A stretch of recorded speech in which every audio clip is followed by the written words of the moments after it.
Hey everybody, it's James here from the Sawyer Family Reviews channel, and today we're taking a look at one of the big beasts, the DC Collectibles Batman animated Batmobile. Let's check it out.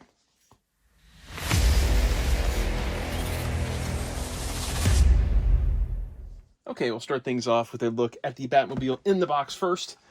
It's kind of a plain box. It's just black with the red highlighting for Batman the Animated Series here. We've got this line art image of the Batmobile on the side. So there's no window or anything like that. You don't get to see the Batmobile until I take it out. We've got the Batman the Animated Series logo over here, DC Comics. Then up top, it's a little dusty, sorry. We've got the Batman the Animated Series logo up there. Along this side, you kind of see there is another line image of the front of the Batmobile. And we've got sculpted by Kashwara Studios. And then we've got the Batmobile, just like the other packaging has that kind of stuff there. And on this end, we've got the Batman the Animated Series logo. It says Batmobile. And on the back, we get some of the features of the Batmobile. We've got the working lights, and then just another image of the Batmobile. And then we've got the reversed image we see in a lot of the packaging. This box is very big, though. Like, it's very impressive. You'll see here. Hang on. It's about 7 inches tall, around 27 inches long, and just about 10 inches deep. It's a very, very big box for a very big Batmobile. Just for some perspective here, this is the original Kenner Batmobile. So as you can see, it dwarfs that box. This is teensy compared to that. Okay, let's get it out of there and let's talk about the Batmobile. Okay, we've got the Batmobile out of the box. First of all, it did come with a little pack-in of instructions where it tells you to put the batteries, but it also includes one of those little fold-out, postery folder-type deals. As we can see, which it's kind of the lighting's bad because of the way I have to set it up, the Batmobile is from the episode The Mechanic, which is a great episode for this to be based on because it's kind of all about the Batmobile. Size. Let's talk about the dimensions on this guy real quick. Where did I put my little tape measure? There it is. I had to borrow my wife's seamstress measure thing because a ruler's not going to cut it. So from the front of the Batmobile to the back of the Batmobile, like from the very front bumper to the back of the tail fin, is almost 26 inches long. At the widest point, which I'd say is towards the tail fins, it's about a little, probably right around 8 inches at the widest point.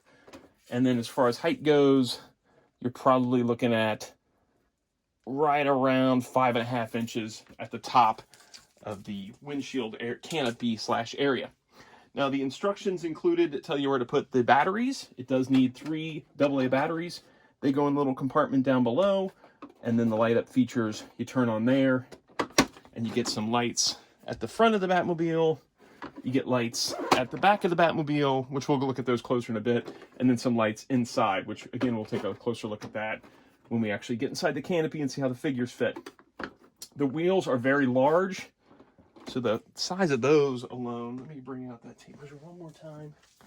The width of the wheels alone is 2 inches. That's crazy.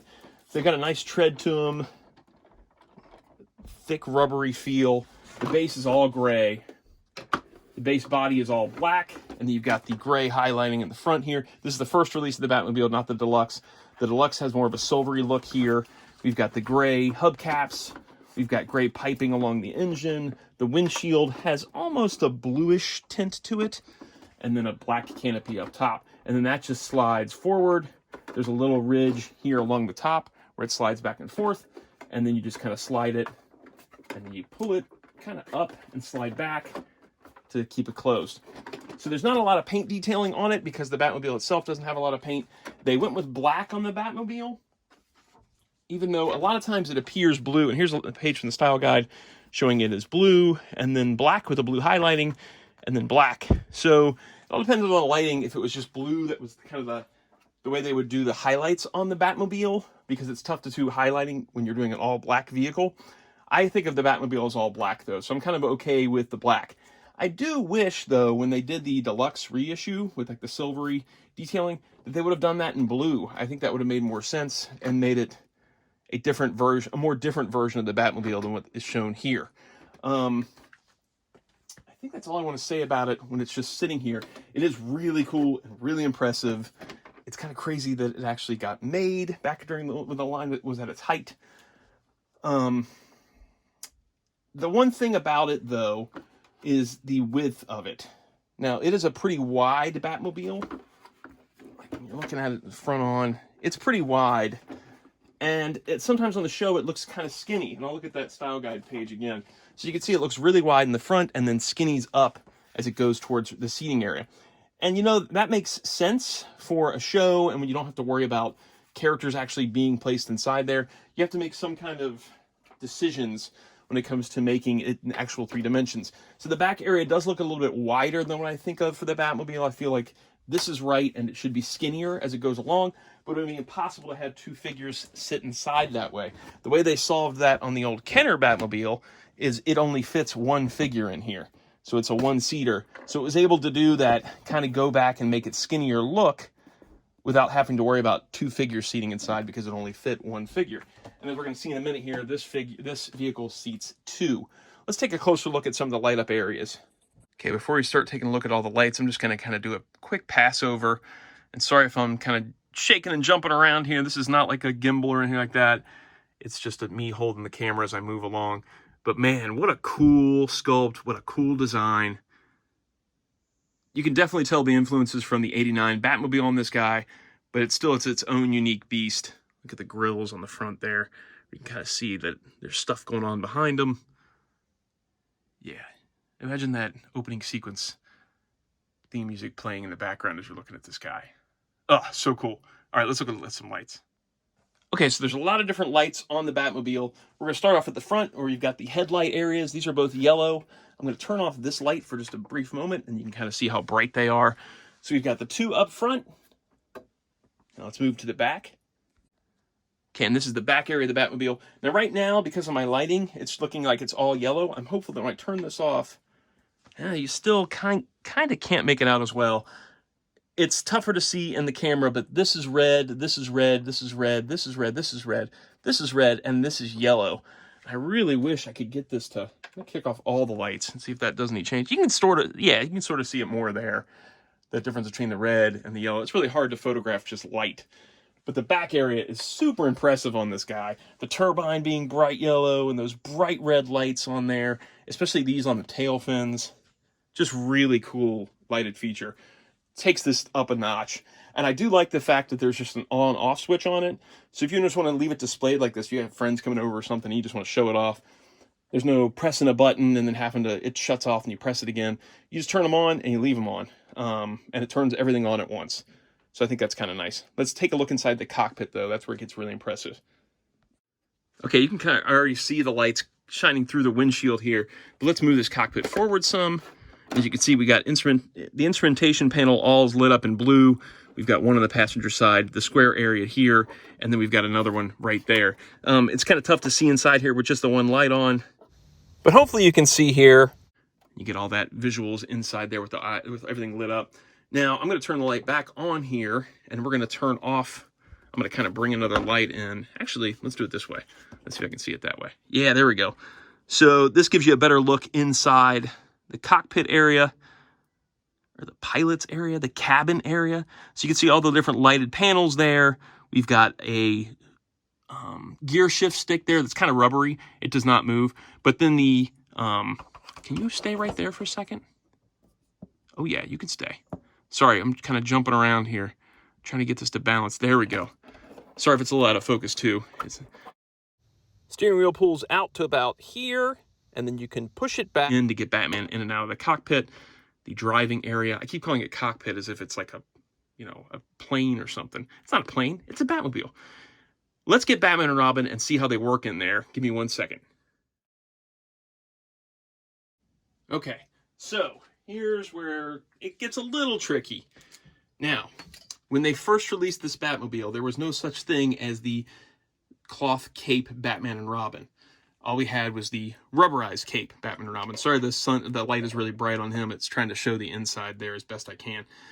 So I'm trying to just stick to what it was when this first came out. And when we get to the point where I'm reviewing this stuff with the cloth capes, then I'll put those inside here. But I want to really have it a feel of the way it was when it first came out. So there's actual seat belts inside here, and they clip right there, and they're on that elasticy plastic. And then you kind of just have to sit. There's a little ridge behind the seat, and you can kind of have Robin's cape kind of sit down into that a little bit. Not really, though. I guess that really doesn't help that much. Yeah, it really doesn't sit in there. So I would just have him sitting on the cape, and then you kind of buckle him into there. I'm not going to try and buckle him on camera because it's really difficult to do. So I'm just going to have him sit in there, and you can put the buckle around him to hold him down more. The one that's really a challenge, though, is Batman, because his cape is so thick, and his legs don't really move that well forward. But getting him in here, especially with the cape, is challenging. You can kind of work him in. Yeah, he's tight, man. Especially with those tight hip joints. You got to kind of move those forward some, so you're probably going to be scraping some paint. Like I said before, paint scrapes. You kind of hook him under. Yeah, get him under, get his ears under there, and then you got them both inside. It's not perfect, but they are in there. And that is the ones with the rubberized capes.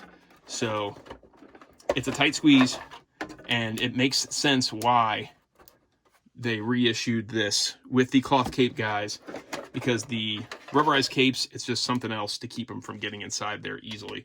I do commend them, though, for even making it in the first place and making it a two-seater and including these safety belts for safety. That's good. Pop that back in there. All right. So as you saw, I got them both in there. I was able to slide it closed. So that's something. All right, let's do final thoughts. All right, closing thoughts on the Batmobile. Super cool vehicle. The only real complaint I have about it is that, you know, it is a little bit thicker to fit two figures, and that's really not a really minor nitpick, because I'd much rather it fit two than one. The other one goes into, though, the way they handled the release of the Batmobile. I remember getting this, being super excited about it, being a little puzzled by how those capes fit in, you know, without having cloth capes. Then very soon after the release of this Batmobile, they announced the Deluxe Edition Batmobile, which came with a bat signal and then Batman and Robin with the cloth capes. And it was the only way to get Batman and Robin with the cloth capes. So it made this one kind of not as special then in my eyes, because it's like, man, I just bought this, and now I feel like I have to buy it all over again just to get Batman and Robin with the cloth capes. They did end up coming with them again later on when the bat signal was released by itself, but that was another kick in the gut, in that you bought this guy Deluxe then to get them, and then they were released again. So it was kind of a misstep, I feel like, for me, for the line, that they didn't release them with the capes right off the bat when this guy came out, and instead made you buy the Batmobile all over again to get them, and then released them again another way. So that was kind of not cool. But that's not the fault of this toy. This toy is awesome. It goes for around, I think still around like $200 for a vehicle of this size and this sculpt and this nicely detailed with all the light up features.